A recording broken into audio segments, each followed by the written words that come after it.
Next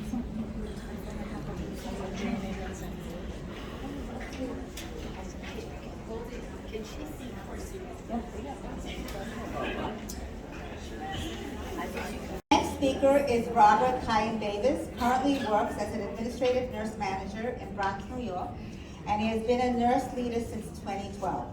His past roles include assistant nurse manager, and director of nursing. He has obtained his BSN from Adelphi University and his MSN and MBA from Maloney College. Robert is also an adjunct professor at Adelphi University School of Nursing. Robert has 3 nursing certifications, one of which is the nurse executive from ANCC, which is he now serves as a content expert for the ANCC exam. He's also a volunteer firefighter and has held the position of lieutenant and captain. In 2018, Robert received the Under 10 Award from Adelphi for his accomplishments in the nursing profession, as well as the community at large. So, here you go. First off, I want to thank Ojna for allowing me to speak. Sephora spoke about a lot that I was going to talk about, so it's going to be a little bit redundant. I'm hoping to speak not from the legal side of things, but more from as a nurse manager and as a frontline nurse. I want to give a shout out to all the nurse practitioners in the room. It's a nurse practitioner week. A special shout out to my favorite nurse practitioner, Mary McClawson, because she's she's the one that helped me join OJNA. So I just want to give her a shout out. We've been friends for, I want to say, 16 years now. A little bit about me. So I've been a nurse since 2009. I was a telemetry nurse, then went to the ED. And then quickly in 2012, my first shift as an assistant nurse manager was Hurricane Sandy. I am very fortunate that throughout my career, I never had any issues with anti-Semitism within the workplace. I will say though, as you heard, I'm a volunteer firefighter, and I find that most of my anti-Semitism is for sarcasm regarding the religion. One of the big things I hear is that someone's not wearing a yarmulke. So our department chaplain is a conservative rabbi, and everyone says, oh, he's not a real Jew. So those comments are things that we have to fight with all the time. We get the comments, oh, you have money because you're Jewish. It's all those little snide remarks that we deal with. And it's how you handle those situations. You can take them personal, you can take them seriously. But I actually did research on this, and it's quite surprising the lack of more? Yes, because the people on webinar need to hear you, I'm sorry. Oh, okay. I wanted to show my beautiful face today. There's such a crazy lack of education when it comes to Judaism and anti-Semitism. So when I was doing my research, I was basing it on what we see on TV. I was recently watching a show, a Jewish Orthodox kid needed a hip replacement or some sort of replacement, and they wouldn't allow, the father wouldn't allow for the surgery to happen because it was going to come from a non-Jew. So these are what the media is portraying. I'm not plugging this book. That is my grandfather, and he wrote a book, Bad Times, Good People. He's a Holocaust survivor, and he writes in this book about how the Italians saved my grandfather from Nazi Germany. So it's really amazing how he ended up being my grandmother in Italy. They got married. So I got Mussolini and Hitler in my blood, so don't get me upset. But a lot of this anti-Semitism or uneducation stems from that. So I researched 4 articles, but the one that stood out the most to me is a study outside of the University of Arkansas. 4 professors did a double-blinded study. They had the same questions for each participant, for each group I mean. One was related to Judaism alone, and the other one was related to Hinduism, Catholicism, and it showed that those that are more educated are less anti-Semitic, less opposed to religion. However, even amongst the educated, there was still a lot of more negative outcomes when it came to anything related to Jews. So that's that side of things. I'm not going to touch on EEOC because you just heard about it. My clicker stopped working again. So I'm gonna come up here. Now I can't advance. There we go. Let's see that one. Oh, there we go. Okay. So, a couple of things that I've been approached with. So, as a nurse manager since 2012, one of my toughest spots I've ever been in was at a hospital in Long Island, where one year Christmas fell out on Friday or Saturday, I believe it was. Like this year. Thankfully, I'm not in this predicament this year. However, when I worked there, I had 2 Orthodox Jewish females on my day shift and 2 on my night shift. And my director came over to me, she said, if they didn't work Christmas last year, they have to work this year. That was the first time I've ever put in that predicament. I literally handed her my badge and I said, I'm not doing that. Thankfully, they worked Christmas every year prior to that, so I was able to avoid that. But these situations are real. As a manager, I try to support every possible religion that's out there. So while I need every Saturday off, the Seventh-day Adventists, I believe, they need every Sunday off. So we exactly. There's one of them that needs Sunday off. That's Catholic, that's Protestant Catholic, isn't it? Regular. Hey, on my unit, we have someone that needs every Sunday off. So you team up with them to ensure that your staffing happens. We all know that hospitals, healthcare, office is a business these days. So as Sapora said, we can't just hire every single Jewish person, everyone that has religious accommodations, because you're never going to have anyone working Friday nights or Saturday days or all the Yom Tovim.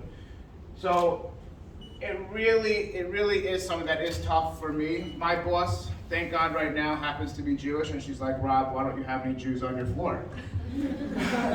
I said, thank God I'm in a union environment and none of them have applied, and all the senior nurses are not Jewish.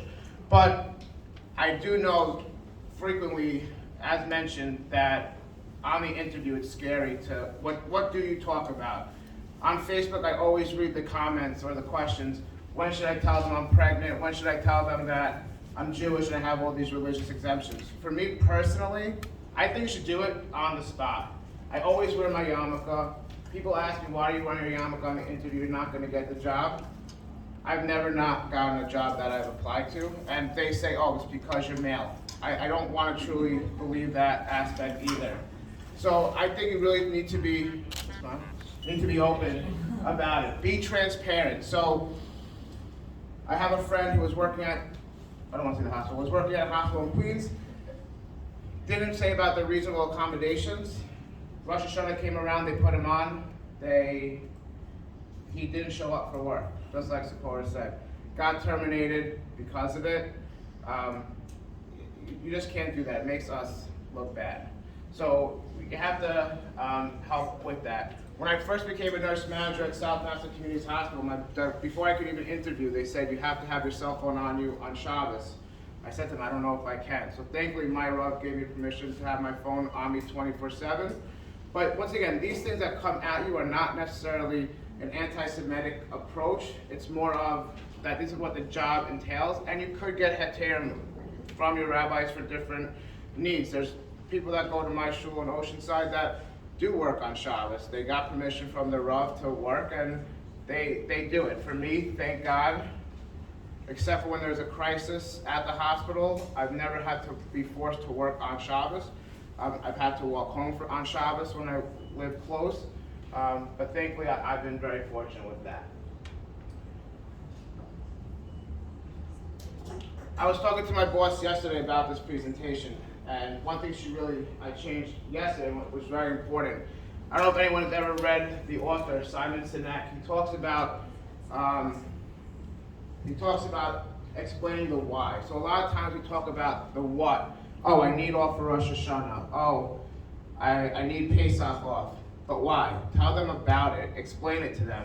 Let them know the reasoning behind it. As I said, there's so much uneducation out there. It's mind-boggling.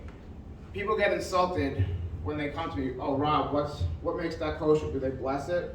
And they do the cross. I'm like, you do realize that's the cross and that's Catholicism, right? And it's really sad that that's what they believe. And then I sit there and I talk to them. No, they kill the animal a certain way, and we talk through it, and they're really interested in learning.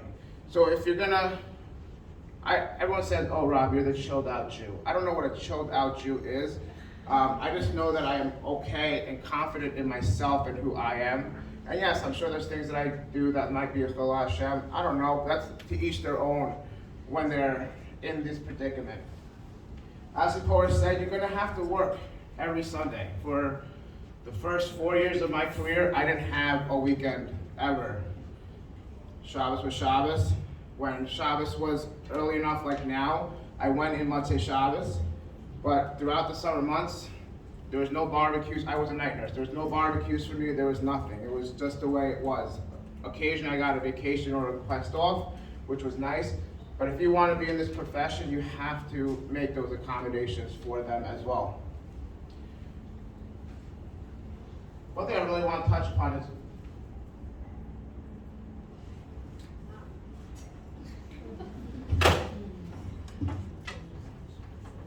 be truthful. So I had a situation where I currently work in the Bronx where a nurse said, I forgot what it was. I think she needed, cholamoid off or couldn't work Saturday night, whatever it was.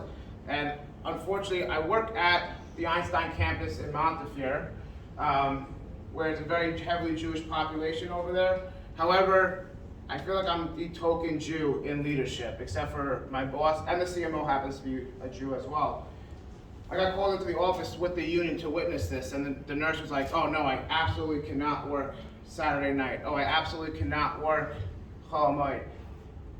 Sephora said it, be honest, because someone's gonna end up telling the managers, once again, I hate being in the predicament, leadership or employment versus my fellow Jew.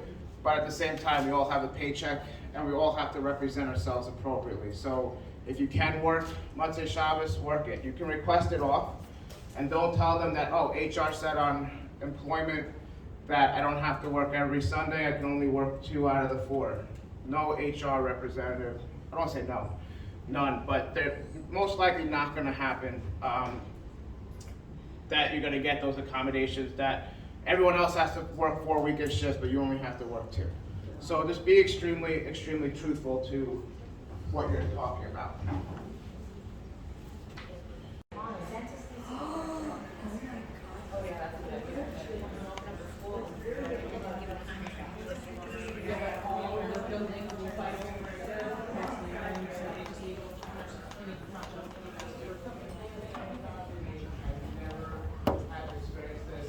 Throughout my career, so I really find that these are the really key important parts.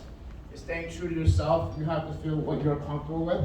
Don't let anyone convince you otherwise, and that's not just religion, that's in your nursing profession as a whole.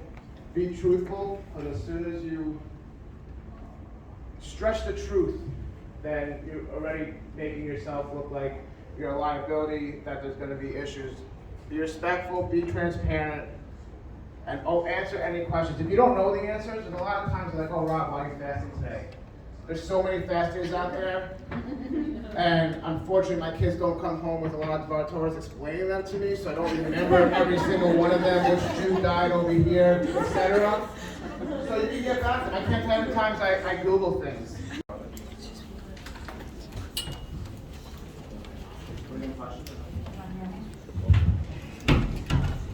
We're going to take just 2 questions because we fell behind with the time. Anyone have a question? Hi. Come on, stand up. Hi, I'm Rachel. Great question for you. I'm just curious, like, when you say that you come in with the Shabbos, I find that, like, if I look for to come in with the Shabbos, every week the time is different, and then it's a bit great, like, when I can come in and when I can't, and I come in like the middle of the shift, and my coworkers are like covering me for part of it, so they kind of resent that. I was wondering what you think of it, like from a managerial perspective. Okay. So the question was, and it's a great question, I should have touched upon it. When you can work Motzei Shabbos when daylight savings time ends, it causes confusion with leadership as well as the frontline staff, and it kind of looks like you're playing the game over here. So I had that as a frontline nurse and as manager. Once again, I'm going to repeat it over and over again. I think just explaining to them and being transparent with them. So I think a lot of people do know that Shabbos starts sunset Friday night and ends sunset Friday night. They can see when it's dark outside. So I think if you just explain it to them, then you'll have a better success at not having that frustration out there. On the leadership side, if you were the nurse and I was your non-Jewish nurse manager, I would explain the situation and say, hey, I would be straight up, do you prefer me not to come in ever Motzei Shabbos because it's going to cause confusion, it might cause frustration, and work every Sunday night, or are you okay with the accommodations that we have? On a legal standpoint, I don't know if that's what the manager is allowed to say or not say. I'm not the lawyer, but I found when I was a staff nurse in the ED, that was the question, and if I just explained it to them and answered to them, they were like, okay. I personally never did a half shift or came in late. I looked at the calendar, I knew how long it would take me to get from home after Shabbos. Literally the second I say Abdullah, have my scrubs on and go. And I told them these are the weeks that I can do it. And for me, I preferred it because I was able to have a life every other weekend, during the winter months. Does that answer your question? Yes, thank you. All right, cool.